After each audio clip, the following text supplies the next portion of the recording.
ایک رات ایک آدمی نے سپنا دیکھا۔ اس نے دیکھا کہ وہ خدا کے ساتھ ساتھ چل رہا ہے۔ جیسے جیسے وہ چلتے جا رہے تھے اسے اس کی گزری زندگی ایک فلم کی طرح دکھائی دی۔ ہر سین میں اس نے نوٹ کیا کہ خدا اس کے ساتھ ساتھ چلتا رہا اور سمندر کی ریت پر دو لوگوں کے قدموں کے نشان تھے، ایک اس آدمی کے اور دوسرے خدا کے۔ اور جب اس کی زندگی کی کہانی کا آخری سین چل رہا تھا تو اس نے مڑ کر اپنے قدموں کے نشانوں کو دیکھا۔ اس نے نوٹ کیا کہ کئی بار چلتے چلتے دو کی جگہ ایک شخص کے قدموں کے نشان تھے۔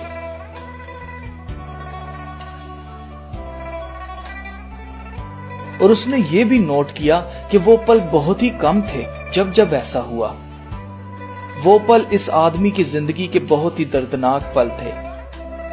اس آدمی کو بہت غصہ آیا اور اس نے خدا سے پوچھا کہ آئے خدا، آپ نے تو کہا تھا کہ اگر میں ایک بار آپ کے پیچھے ہو لوں تو آپ مجھے کبھی نہیں چھوڑو گے، لیکن میں نے نوٹ کیا ہے کہ جب مجھے آپ کی سب سے زیادہ ضرورت تھی آپ نے مجھے اکیلا چھوڑ دیا۔ وہ پل میری زندگی کے سب سے ہی دردناک پل تھے۔ دیکھو ریت پر صرف ایک ہی شخص کے قدموں کے نشان ہیں۔ مجھے یہ سمجھ نہیں آئی کہ آپ نے میرے ساتھ ایسا کیوں کیا، مجھے مصیبت میں اکیلا کیوں چھوڑ دیا، کیوں؟ اور وہ شخص رونے لگا۔ خدا نے اسے جواب دیا، میرے پیارے بیٹے، میں تم سے بہت محبت رکھتا ہوں اور میں تمہیں کبھی نہیں چھوڑوں گا۔ تمہارے دکھ کی گھڑی میں تم نے ایک معصوم بچے کی طرح وہاں ہی رونا شروع کر دیا تھا اور تم مزید آگے چلنا نہیں چاہتے تھے۔ تمہارے دل میں شک تھا اور تم گھبرائے ہوئے تھے۔ مجھ سے تمہاری یہ حالت دیکھی نہیں گئی، اس لیے جہاں جہاں تم ایک شخص کے قدموں کے نشان دیکھ رہے ہو وہ میرے قدموں کے نشان ہیں۔ اس وقت میں نے تمہیں اٹھایا ہوا تھا تاکہ تم زندگی میں آگے بڑھو۔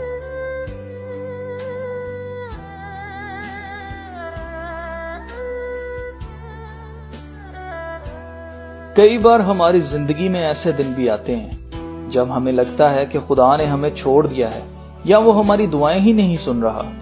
دل میں طرح طرح کے خیال آتے ہیں، ہم سوچنے لگ جاتے ہیں کہ کیا خدا کو دکھائی نہیں دے رہا یا وہ مجھ سے پیار ہی نہیں کرتا۔ ایسے دنوں میں اس سٹوری کو یاد رکھنا اور سوچنا کہ خدا نے تمہیں اٹھا رکھا ہے، کیونکہ ہم اداس اور غمزدہ ہونے کی وجہ سے زندگی میں آگے نہیں بڑھ رہے ہوتے، اور خدا نہیں چاہتا کہ ہم فکر کریں اور غمزدہ ہوں۔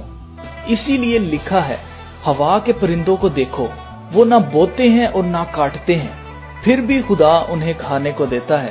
تمہاری قیمت تو ہوا کے پرندوں سے کئی گنا زیادہ ہے۔ دوستو، خدا کو آپ کی فکر ہے، اس لیے اپنی فکریں اس پر ڈال دیں اور خوش ہوں، کیونکہ خدا نے آپ کو اٹھا رکھا ہے۔